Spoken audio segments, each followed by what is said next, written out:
பரப்புரையில் சின்னத்தை மாற்றி கூறி சமாளித்த திண்டுக்கல் லியோனி. மக்கள் முன்பு ரைமிங்காக பேசி கலாட்டா செய்த முன்னாள் அமைச்சர் ராஜேந்திர பாலாஜி என தேர்தல் பரப்புரையில் பல்வேறு சுவாரஸ்யமான நிகழ்வுகள் நடைபெற்றன. தேனி திமுக வேட்பாளர் தங்கத்தமிழ் செல்வனுக்கு ஆதரவாக சோழவந்தான் பகுதியில் திண்டுக்கல் லியோனி பரப்புரையில் ஈடுபட்டார். அப்போது உதயசூரியன் சின்னத்திற்கு பதிலாக அரிவாள் சுத்தியல் சின்னத்தில் வாக்களியுங்கள் என்று லியோனி கூறியதால் மக்கள் குழம்பி போயினர்.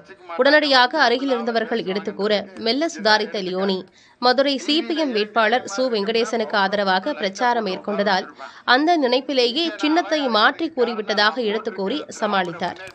ஆதரித்து பேசக்கூடிய வேட்பாளர் யாருன்னா என்னுடைய அருமை தோழர் அரிவாள் சுத்தியல் நட்சத்திர சின்னத்திலே போட்டியிடுகின்ற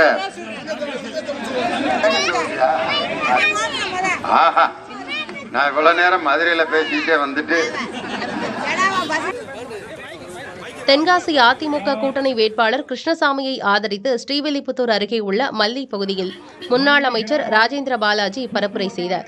அப்போது இந்த மல்லை பகுதிக்கும் டெல்லிக்கும் தொடர்பு உண்டு என்று ரைமிங்காக கூறிய ராஜேந்திர பாலாஜி தென்காசி நாடாளுமன்ற தொகுதியின் ஈசானி மூலையில் இருக்கும் மல்லையிலேயே பரப்புரை தொடங்கினால் டெல்லிக்கு செல்வது உறுதி என்று பேசினார்.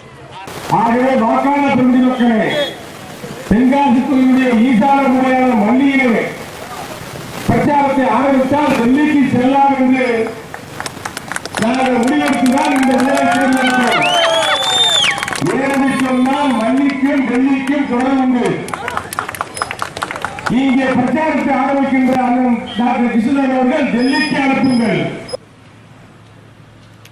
இதனிடையே சேலம் தொகுதி திமுக வேட்பாளர் செல்வ கணபதியை ஆதரித்து அக்கட்சியைச் சேர்ந்த கோவிந்தன் என்பவர் எடப்பாடி பகுதியில் குடுகுடுப்பைக்காரர் வேடமணிந்து வாக்கு சேகரித்தார். வீடு வீடாக சென்று குறி சொல்வது போல அவர் பரப்புரை செய்து கவனத்தை ஈர்த்தார்.